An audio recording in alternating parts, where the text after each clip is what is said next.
ஸ்தோத்தரிக்கிறோம். கர்த்தர் கொடுத்ததான புதிய மாதத்திற்காக நாங்கள் நன்றி செலுத்துகிறோம். ஆண்டவரே, புதிய கிருபைகளுக்காக நன்றி செலுத்துகிறோம். தேவன் தந்த புதிய பிரசன்னத்துக்காக, புது பலனுக்காக நாங்கள் நன்றி செலுத்துகிறோம். நீ மகிமைப்படும் வேண்டுமா நாங்கள் ஜெபிக்கிறோம். ஆரம்பம் அற்பமானாலும் முடிவு சம்பூர்ணமா. ஆரம்பம் அற்பமானாலும் முடிவு சம்பூர்ணமா. குறைவுகள் நிறைவாகட்டும், எங்கள் குறைவுகள் நிறைவாகட்டும்.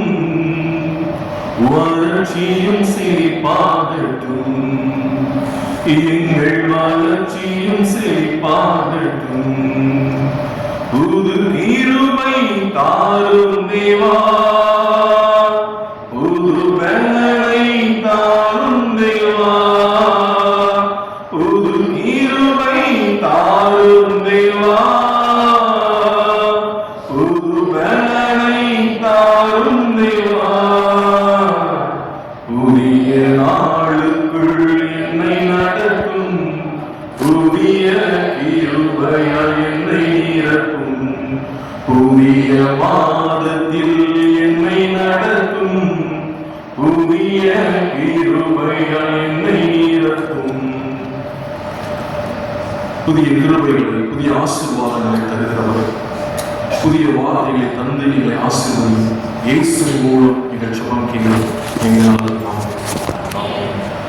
கர்த்தருடைய பரிசுத்த நாமம் மகிமைப்படுவதாக. ஒரு மரண தருவாயில் இருந்த என்னை மடமாய் குணமாக்கி அவருடைய ஊழியத்தின் பாதையில் அழைத்து வருகிற கிருபைகளுக்காக முதலாவது தேவனாய் கர்த்தரை நான் சோதரிக்கிறேன், துதிக்கிறேன். வாய்ப்போலங்கே குருவான ஐயா அவர்களுக்கும் சபையார் யாவருக்கும் என்னுடைய நன்றிகளையும் சோதனைகளையும் நான் எடுத்துக்கொள்கிறேன். 2025 ஏப்ரல் 1 இதை புதிய ஆண்டு துவக்கமாக அக்கவுண்ட்ஸ் அவர்கள் என்ன செய்வாங்க பார்ப்பாங்க. ஏப்ரல் 1 முதல் 2026 மார்ச் 31 வரை ஒரு புதிய ஆண்டின் புது கணக்கு அப்படின்னு நம்ம இதை பயன்படுத்துகிறோம். பிதாவாகிய தேவனுடைய அன்பும் நம்முடைய ஆண்டவராகிய இயேசு கிறிஸ்துவின் கிருபையும் இந்த புதிய கணக்கு வருடத்தில் உங்களோடு கூட இருக்க வேண்டும் என்று சொல்லி ஜெபத்தோடு கூட உங்களை நான் வாழ்த்துகிறேன். உங்களை கர்த்தருடைய நாமத்தினாலே உங்களை ஆசீர்வதிக்கிறேன். கடந்த மாதம் முழுவதும் நம்மை வழி நடத்தின நம் ஆண்டவர் இந்த மாதமும் ஆவிக்குரிய ஆசீர்வாதத்திலும் உலக பிரகாரமான ஆசீர்வாதத்திலும் மெய்யாகவே நம்மளை ஆசீர்வதித்திருக்கிறார் என்கிற ஒரு விசுவாசத்தோடு இந்த செய்திக்குள்ளாக நான் உங்களை கடந்து வருகிறேன். கர்த்தர் எனக்கு கொடுத்த இந்த வார்த்தையை உங்கள் மத்தியில் நான் பகிர்ந்து கொள்கிறேன். இது என்னுடைய செய்தி. இதை தியானித்தால் அது உங்களுடைய செய்தியாக அது மாறும் என்பதில் எந்த ஒரு ஐயமும் இல்லை. நம்மில் அநேகருக்கு பிடிக்காத ஒரு காரியம் என்ன என்று பார்த்தால் காத்திருப்பு. வெயிட் பண்றது நம்ம என்ன செய்யாது. நமக்கு சிறு குழந்தையா இருந்தாலும் சரி, வயதானவங்களா இருந்தாலும் சரி, வாலிபர்களுக்கு பிடிக்கவே பிடிக்காது. காத்திருப்புதல் என்ன செய்யாது, பிடிக்காது. நான் வெயிட் பண்ண மாட்டேன். அவசர உலகத்துல இருக்கும். ஏன்னா உலகம் அப்படிப்பட்டதா இருக்கிறது. ஒரு வாகனத்துல போகணும்னாலும் அவசரம், சாப்பிடணும்னாலும் அவசரம், பேசணும்னாலும் அவசரம், பசி வேகமா சாப்பாடு அப்படின்னு சொல்லி என்ன செய்யறோம். எல்லாத்துலயும் நம்ம என்ன செய்யறோம், ஒரு அவசர உலகத்தில் பொறுமை இல்லாத ஒரு ஆத்துமாவாய் நாம் ஆண்டவருடைய பிள்ளைகளாய் கூட நாம் ஜீவித்துக் கொண்டிருக்கிறோம். எடுத்தவர்கள் வாசிப்போம். ஏசாயா 30:18.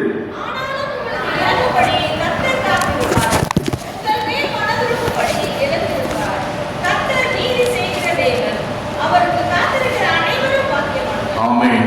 அவருக்கு காத்திருக்கிற அனைவரும் பாக்கியவான்கள், ஏனெனில் அவர் நமக்காக காத்திருக்கிறார்.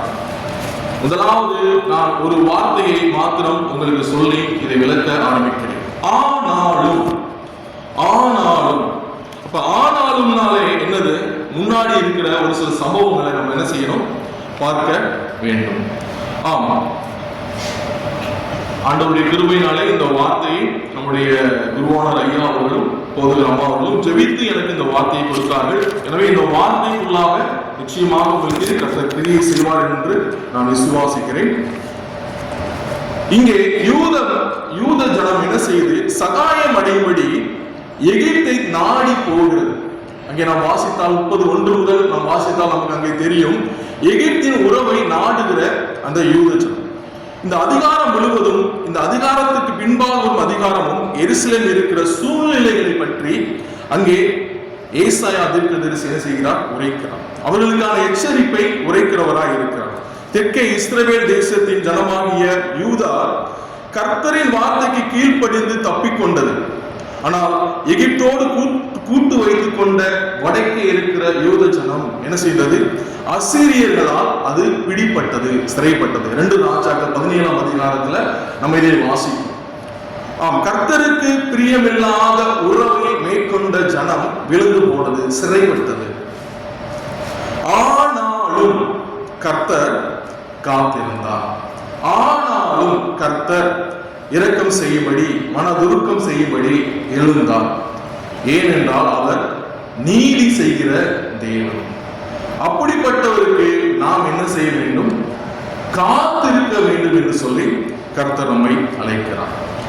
ஆமா, நாமில் எல்லோருக்கும் நாம் தெரிஞ்சிருக்கும் கெட்ட குமாரன் உண்மை.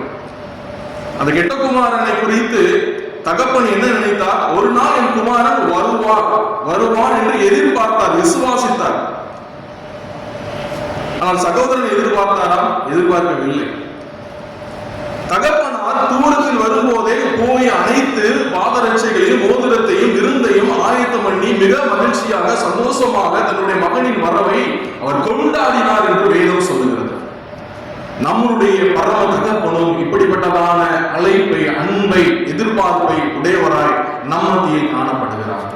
எனவேதான் அவர் சொல்லுகிறார், நான் காத்திருக்கிறேன், ஆனாலும் என்னை விட்டு போனாய், ஆனாலும் பாவம் செய்தாய், ஆனாலும் நான் காத்திருக்கிறேன். நான் தந்தை நாட்டுமாவுக்காக காத்திருக்கிறேன்.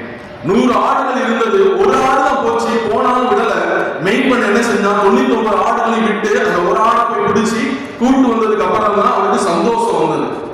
ஆனாலும் 99 இருக்கு, ஆனாலும் அந்த ஒரு ஆட்டை தேடி போன மெய்ப்பனை போல நம் ஆண்டவர் நம்மை தேடுகிறார், நம்முடைய ஆத்மாவை பார்க்கிறவராய் இருக்கிறார். காரணம், அவர் நமக்காக காத்திருக்கிறவராய் இருக்கிறார். இந்த காலை வேளையிலே அன்பு திருச்சபையை இன்னும் அதிகமாய் கர்த்தர்களோடு கூட இடைபடுவாராக. வாசிப்போம் 30:15 ஏசாயா.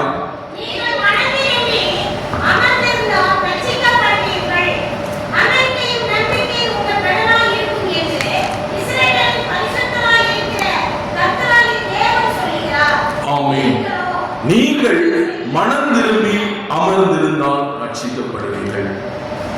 இங்கே யூத ஜனங்களுக்கு ஏசாயாவால் உரைக்கப்படுகிறது, நீ அந்த ஜனங்களோடு எகிப்தோடு கூட உதவிக்கு போக வேண்டாம், நீ என்ன செய்? அமர்ந்திருந்தால் ரட்சிக்கப்படுவீர்கள். நாமும் நம்முடைய வாழ்க்கையில் ஒரு பாடு, ஒரு பலவீனம், ஒரு நோய், ஒரு எதிர்பார்ப்பு, ஒரு உதவி தேடும் போது யாரை தேடி, யாரை நாடி ஓடுகிறோம், கேட்கிறோம்? பணம் படைத்தவர்களையா, அதிகாரம் படைத்தவர்களையா, நம்முடைய நண்பர்களையா, அல்லது ஊழியர்களையா, அல்லது தேவ சமூகத்தில் வந்து முதலாவது தேவனுடைய ராஜ்யத்தின் நீதியின் தேடுகள்? அப்பொழுது எல்லாம் கூட கொடுக்கப்படுகின்ற வார்த்தை விசுவாசித்து கர்த்தரிடம் நாம் வருகிறோமா? இங்கே ஏசாயா தீர்க்கதரிசி என்ன உரைக்கிறார்? கர்த்தரிடத்தில் திரும்புங்கள், மனம் திரும்புங்கள் என்று உரைக்கிறார். மாறாக அங்கே வட யூத தேசம் பின்மாறி போய் எகிப்தில் சத்தத்தை கேட்டு எகிப்துக்கு சார்பாக போய் அங்கே விழுந்து போனது என்று நாம் பார்க்கிறோம். ஏசாயா 30 அதிகாரத்தில் 31ஆம் வசனம் 32ஆம் வசனத்தில் அங்கே கர்த்தரின் சுவாசம் கெந்தக தீயை போல அதை கொளுத்தும். இது வெளிப்படுத்துதல் 20:10 நாம் வாசிக்கிறோம். கடைசி நாட்களிலே பிசாசு ஆனவனுக்கும் கள்ள தீர்க்கதரிசிகளுக்கும் உண்டான அந்த கொடிய வேதனை குறித்து. இங்கே ராஜாவுக்கும் என்பது அங்கே கள்ள தீர்க்கதரிசிகளுக்கும் என்று எழுதப்பட்டிருக்கிறது. மதியம் நம்ம ஊர்ல மதியம் 1 மணிக்கு மேல வெயில் என்ன செய்ய முடியல, தாங்க முடியல, அவ்வளோ வெயில் அடிக்குது. பக்கத்து வீட்டுல ஒருத்தவங்க யாரோ மதிச்சுட்டாங்கன்னு வச்சுக்கோங்க, ஒரு வயசு கம்மியான, அவங்களுடைய அலறல் சத்தம், அழுகை சத்தம், கூக்குரல் நமக்கு எப்படி இருக்கும்? ரொம்ப கஷ்டமா இருக்கும். ஒரு பயம், ஒரு நடுக்கம் வரும். அது மாதிரி அக்கினி கடல்ல, நரகத்துல கோடான கோடி ஆத்துமாக்கள் என்ன செஞ்சுட்டு இருக்கு? அலறி புலம்பி கதறி கிட்டு இருக்கு. நம்மளால என்ன செய்ய முடியாது? அத பக்கத்தில் உள்ளதையும் என்ன செய்ய முடியாது, கேட்க முடியாது. ஆனாலும் கர்த்தர் உங்களுக்கு காத்திருக்கிறார். நமக்கு இறங்கும்படி கர்த்தர் காத்திருக்கிறார். மீண்டுமாக யூத ஜனங்களை கர்த்தர் நோக்கி பார்க்காமல் எகிப்தை நோக்கி பார்த்ததினால் எச்சரிக்கை கொடுக்கப்படுகிறது. மனிதர்களின் உதவியை நாடுவது நல்லதா? நல்லது. மனிதர்களின் ஜெபங்களை நாடுவது நல்லதா? நல்லது. ஆனால் முதலாவது நாம் தேவனோடு பேச வேண்டும். வேதம் சொல்கிறது அவர் ஜெபத்தை கேட்கிறவர் என்று. நாம் பேசினால் அவர் கேட்கிறார். அவர் பேசும்போது வேதத்தின் மூலியமாக நாம் கேட்க முடியும். கடவுளோடு கூட உரையாடல் விடும் ஜனம் பாக்கியம் உள்ளது. அந்த சராசரங்களை படைத்த கடவுள் நம்மோடு கூட பேச அவர் விரும்புகிறவராய், நமக்குள்ள இருக்கிறவராய் அவர் இருக்கிறார். அவரை எந்த அளவுக்கு நாம் காக்க வைத்துக் கொண்டே இருக்கிறோம். நம்ம வெயிட் பண்ண மாட்டோம், ஆனா அந்த சராசரங்களை படைத்த கர்த்தர் நமக்காக வெயிட் பண்ணுகிறார். என் பிள்ளை என்ன பேசும் அப்படின்னு சொல்லி, என் பிள்ளை என்ன இன்னும் அதிகமா மனம் திரும்பி கெட்ட குமாரனை போல, தொலைந்து போன ஆடை போல வந்து மீண்டும் உறவு கொள்ளும், பாடும், துதிக்கும், ஜெபிக்கும், என்னுடைய நாமத்தை அறிக்கையிடும், சாட்சி சொல்லுன்னு சொல்லி என்ன செய்யறாரு? நம்மளை குறித்து அவர் ஏங்குகிறவராய் இருக்கிறார். என்னை குறித்து பூமியிலே நாமத்தை குறித்து அறிக்கையிடுகிறவனை நானும் பரலோகத்திலே பிதாவின் முன்பாக அறிக்கையிடு என்று சொல்லுகிற நம் ஆண்டவர். நமக்காக பிதாவினிடத்தில் வலது பரிசத்தில் நமக்காக ஜெபித்துக் கொண்டிருக்கிற நம் ஆண்டவர். அவர் நமக்காக காத்திருக்கிறார். ஆனாலும் நமக்காக காத்து கொண்டு இருக்கிறார். ரெக்கமெண்ட். யோசேப்பை குறித்து நம்ம நினைவு. யோசேப்பு எப்படிப்பட்டவர்? ஒன்று கூட அவர் சொல்ல முடியாது. திராட்சை செடின்னு சொல்லி அவருடைய தகப்பனார் சொல்லுகிறார், திராட்சை செடி. அந்த யோசேப்பை என்ன செய்கிறாரு? சிறையில் இருக்கும்போது எகிப்துல பானபாத்திரக்காரர் 2 பேர் வர்றாங்க. அவருடைய சொப்பனத்துக்கு விளக்கம் சொல்றாரு. விளக்கம் சொன்ன உடனே இவர் என்ன சொல்றாரு? நான் ஒரு தப்பு பண்ணல, இந்த சிறைச்சாலைக்கு வந்துட்டேன், நீ முன்னாடி போய் பார்வோன்ட என்ன குறிச்சு அறிவி, என்ன விடுதலை செய்ய சொல்லி சொல்றாரு. ஆதியாகமம் 40 நம்ம வாசிக்கிறோம், 14-23 வசனங்கள். நீங்க பாருங்க, யோசேப்பு என்ன சொல்றாரு? எனக்காக சொல்லு, ரெக்கமெண்ட்.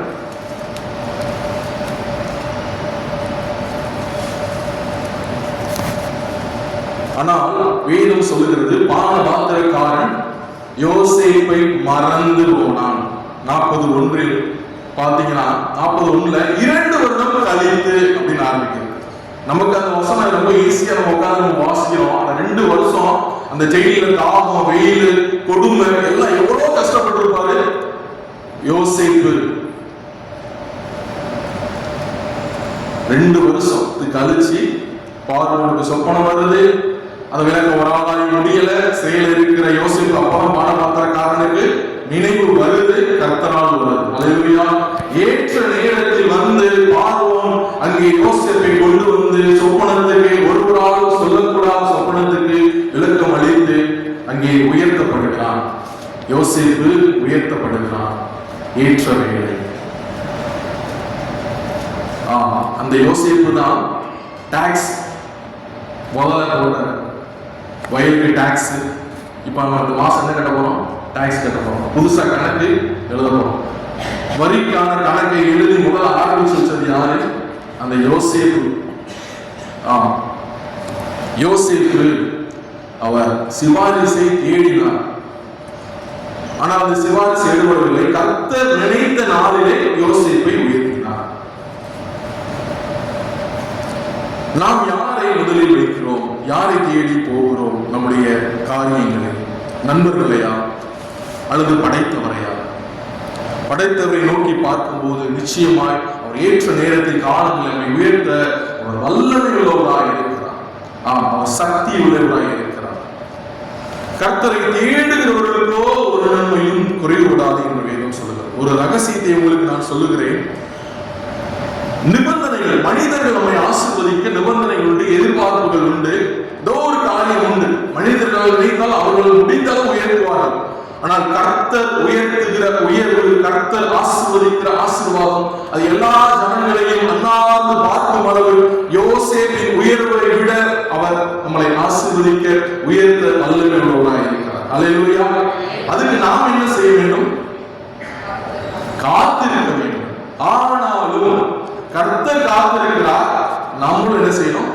காத்திருக்கணும். ஏன்னா அவர் எழும்பி நீதி செய்கிற தேவன், அவர் நீதி செய்கிற தேவனாய் இருக்கிறார். கர்த்தர் ஆசீர்வதிக்க அவர் யாரிடமும் கேட்க வேண்டியது இல்லை. மனிதர்கள் கேட்பாங்க. மனிதர்கள் என்ன செய்வாங்க? நிபந்தனைகள் உண்டு, கட்டுப்பாடுகள் உண்டு நம்ம எல்லாருக்கும். ஆனா கர்த்தருக்கு ஒரு கட்டுப்பாடும் இல்லை. அவர் நினைச்சா உயர்த்துவார், அவர் நினைச்சா தாழ்த்துவார். எனவே அவருக்கு அதிகமாய் நாம் காத்திருப்போம். ஏப்ரல் மாதத்திலே முதலாம் நாளில் காலை நேரத்திலே கர்த்தர் கொடுக்கிற வார்த்தை, கர்த்தருக்கு அதிகமாய் காத்திருங்கள். ரதங்களை குறித்தும் குதிரைகளை குறித்தும் நான் மேன்மை பாராட்ட வேண்டாம். தேவனாகிய கர்த்தரை நாமத்தை குறித்து மேன்மை பாராட்டுவோமானால் நிச்சயமாய் கர்த்தர் நம்மையும் அவர் மேன்மை பாராட்ட அவர் வல்லமை உள்ளவராய் இருக்கிறார். இஸ்ரவேலுக்கு வந்த பிரச்சனைக்கு காரணம் அடிப்படையாக இருந்தது, அவர்கள் தேவனை தேட மறந்தார்கள். அவர்கள் தேவனை நோக்கி பார்க்க மறந்தார்கள். கர்த்தரை நம்பாத ஜனத்தை அவர்கள் தேடி ஓடினார்கள். வல்லமை மிக்கவர் என தாங்கள் நினைத்தவர்களை சார்ந்து கொண்டார்கள். நாம் யாரை சார்ந்திருக்கிறோம்? வேதம் தெளிவாக எச்சரித்து சொல்லுகிறது, நாசியில் சுவாசம் உள்ள மனிதனை. ஆமென். எனவே இன்னும் அதிகமாய் நம்மை படைத்த கர்த்தரை நாம் துதிப்போம், நம்புவோம். ஒரே ஒரு காரியத்தை மாத்திரம் சொல்லி நான் விடைபெறுகிறேன். நம்முடைய இந்த உலக யுத்தங்கள் நடைபெற்றுக் கொண்டே இருக்கிறது, நாடுகளுக்கு நாடுகள். நேற்று பார்த்தீங்கன்னா ஈராக்குக்கும் அமெரிக்காவும் என்ன செய்யறாங்க? ரெடியா இருக்காங்க சண்டை போட. உலக யுத்தங்கள் பார்த்தீங்கன்னா நல்லா யோசிச்சு பார்த்தீங்கன்னா அநேக யுத்தங்கள் எதனால் நடக்குது? யாருக்கா நடக்குதுன்னா மதத்தினால். யூதர்களுக்கும் பாலஸ்தீனருக்கும். யூதர்களுக்கு சப்போர்ட் கிறிஸ்தவ நாடுகள், பாலஸ்தீனத்துக்கு சப்போர்ட் முஸ்லிம் நாடுகள். அங்கே கிறிஸ்தவ நாடுகள் ஆகிய அங்கே அமெரிக்கா போன்ற நாடுகள், இங்கிட்டு ஈராக் போன்ற நாடுகள் தங்களை என்ன செய்கிறார்கள்? தாக்கிக் கொண்டிருக்கிறார்கள். இதுக்கெல்லாம் காரணம் என்று யார் என்று பார்த்தால், அங்கே ஈசாக்கு பிறப்பதற்கு முன்பாக தன்னுடைய மனைவியால் உதவி பெண்ணாகிய கொடுத்து இன்னொரு ஜாதியை உண்டாக்கின, இஸ்மவேலை உண்டாக்கின யார் உண்டாக்கின? ஆபிரகாம். வேத ஆராய்ச்சியாளர்கள் சொல்றார்கள், ஆபிரகாமாலதான் இப்ப சண்டை நடந்துகிட்டு இருக்கு. அநேக குழந்தைகளும் பெண்களும் அப்பாவி வாலிபர்களும் மறித்து கொண்டிருக்கிறார்கள் இப்பொழுது வரை. ஆபிரகாமுக்கு வாக்கு பண்ணினது ஈசாக்க, வெயிட் பண்ணல. ஆபிரகாம் சற்று விலகி போனார். ஆனா மெயின் அக்யூஸ் யாரு? சாரா. ஆதாமையும் தேவனையும் பிரிக்க பாவத்தை உண்டு பண்ணது யாரு? ஏவா. யாக்கோபுக்கும் அவருடைய அண்ணனுக்கு சண்டை வர முக்கிய காரணம் யாரு? மிக கவனமாக நம்முடைய வாக்கு தத்தத்தை, நம்முடைய உறவுகளை நாம் கொண்டு செல்வது மிக அவசியமாய் இருக்கிறது. அதை நம்மை மாத்திரம் நம்முடைய சந்ததிகளை பாதிக்கிறதா இருக்கிறது. அது வலியை உண்டு பண்ணுகிறதா இருக்கிறது, வலியை அல்ல, ஒன்லி பெயின். சந்ததிகளுக்கான ஆசீர்வாதத்தை வைத்து போக நாம் இன்னும் அதிகமாய் கர்த்தரை நோக்கி பார்த்து அவருக்கு முன்னாக நாம் அமர்ந்திருப்போம். கர்த்தர் நம்மை இன்னும் அதிகமாய் ஆசீர்வதிப்பார். நம்மை போல இன்னும் அதிகமாக என்னுடைய சந்ததிகளையும் ஆசீர்வதிக்க கர்த்தர் விரும்புகிறார். இந்த ஏப்ரல் 1ஆம் தேதி உலக மக்கள் என்ன சொல்கிறார்கள்?